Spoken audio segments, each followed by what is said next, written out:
کیا نبی کے صحابہ کے وہ کلا وہ رسا دنیا میں موجود نہیں ہے؟ یاد رکھو، صحابہ ہیں تو دین ہے، صحابہ ہیں تو قرآن ہے، صحابہ ہیں تو نماز ہے، صحابہ ہیں تو دین کے پہلو ہیں، صحابہ ہیں تو روزہ ہے، صحابہ ہیں تو دین کے ارکان ہیں۔ اگر صحابہ ہیں تو نبی کی سنت ہے، اگر صحابہ کو درمیان سے ہٹاتے ہو تو دین کا دین مکمل ختم ہو جاتا ہے۔ آج ہمارے تک یہ دین اسلام پہنچانے والے کون ہیں؟ جب آقا نے نماز پڑھی، آقا کی نماز دیکھنے والے کون ہیں؟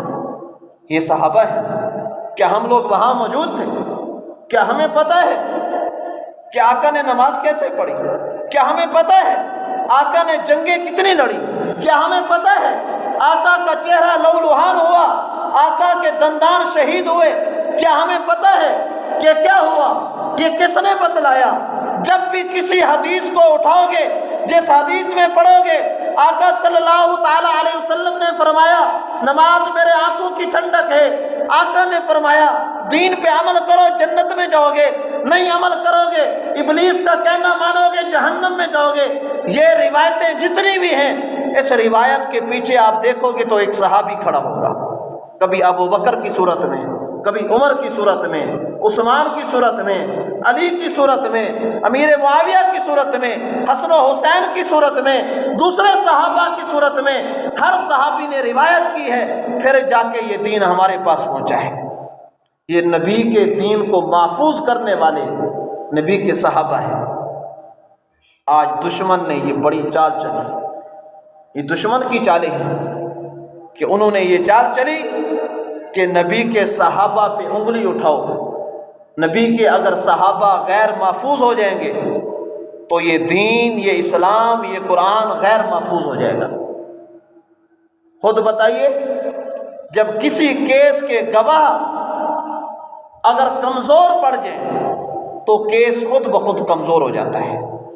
میرے نبی کے چشم دید گواہ نبی کے صحابہ ہیں، جنہوں نے آنکھوں سے دیکھا، حضور نے اشارہ کیا چاند دو ٹکڑے ہوا، یہ صحابہ نے دیکھا۔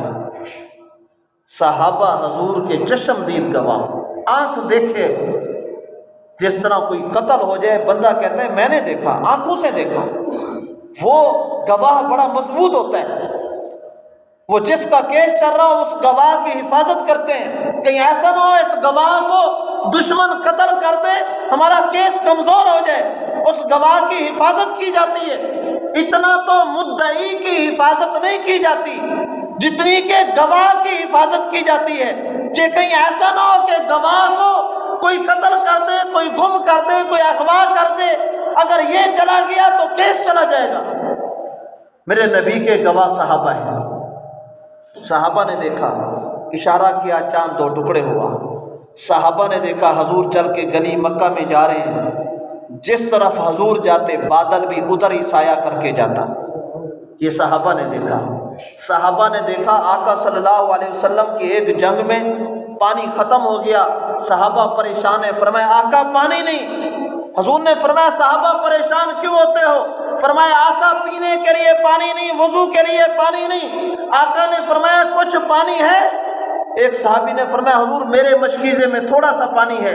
آقا نے فرمایا لے آؤ، پانی لایا گیا، آقا نے اپنی پانچوں انگلیاں پانی میں ڈبوئیں، آقا نے انگلیاں باہر نکالی، حدیث میں آتا ہے آقا کی پانچوں انگلیوں سے چشمے جاری ہو گئے۔ سب صحابہ نے پانی پیا، وضو بھی کیا، اکٹھا بھی کر لیا۔ بتاؤ ان پانچوں انگلیوں سے جو چشمے جاری ہوئے کس نے دیکھا؟ صحابہ نے۔ کس نے دیکھا؟ آپ کے چشمے جاری ہوئے کس نے دیکھا؟ صحابہ نے دیکھا۔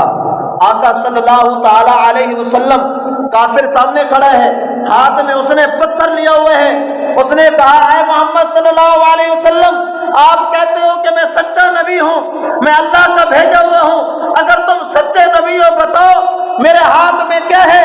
قربان جائیں آقا کی نبوت پہ، قربان جائیں آقا کی فراست پہ، قربان جائیں میرے نبی کے کمالات پہ، قربان جائیں آقا کی صفات پہ۔ آقا نے فرمایا اے کافر یہ بتا کہ میں بتاؤں تیرے ہاتھ میں کیا ہے، یا وہ خود جو تیرے ہاتھ میں ہے وہ خود بتائے کہ میں کیا ہوں؟ آقا نے فرمایا بتا، میں بتاؤں کہ وہ خود بتائے؟ اس نے کہا اگر یہ بتا دے تو میں مان جاؤں گا۔ فرمایا اسی وقت اسی پتھر نے کلمہ پڑھا، اشہد ان لا الہ الا اللہ واشہد ان محمد رسول اللہ، میں گواہی دیتا ہوں اللہ کے علاوہ کوئی معبود نہیں اور محمد صلی اللہ علیہ وسلم اللہ کے رسول ہیں۔ بتاؤ پتھر کو کلمہ پڑھتے کس نے دیکھا؟ اسی طرح سے آقا صلی اللہ علیہ وسلم کو صحابہ کہتے ہیں آقا جب ہمیں نہ ملتے، ہم آقا کو ہم نے ڈھونڈنا ہوتا، ہم مکہ کی گلیوں میں پریشان ہوتے کہ آقا کہاں ہیں؟ کہتے ہیں پھر جس گلی سے خوشبو آتی ہے اس گلی میں چل پڑتے ہیں، جہاں جہاں خوشبو زیادہ ہوتی جاتی ہم سمجھ جاتے کہ آقا اس طرف گئے ہیں، چلتے چلتے کیا دیکھتے کہ جہاں خوشبو ختم ہوتی وہاں ہم آقا کو پاتے۔ بتاؤ اس بات کو خوشبو سونگنے والے یہ کون ہیں؟ آقا صلی اللہ تعالی علیہ وسلم نے نماز پڑھی، پیچھے صحابہ نے نماز پڑھی، آقا صلی اللہ علیہ وسلم نے اپنے حضرت عائشہ صدیقہ کو کہا مرو ابا بکر فلیصلی بالناس، اے عائشہ اپنے ابا کو کہو میرے مصلی پہ آئے نماز پڑھائے۔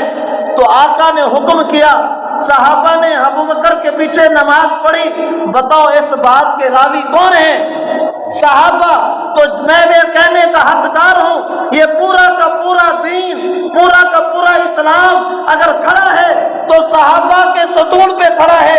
دشمن نے چال چلی، دشمن نے کہا صحابہ کو درمیان سے ہٹا دو، اگر صحابہ پہ الزام لگا دو، صحابہ کو برا بھلا کہہ دو، صحابہ کو برا بھلا کہو گے لوگوں کو صحابہ پہ اعتماد نہیں رہے گا۔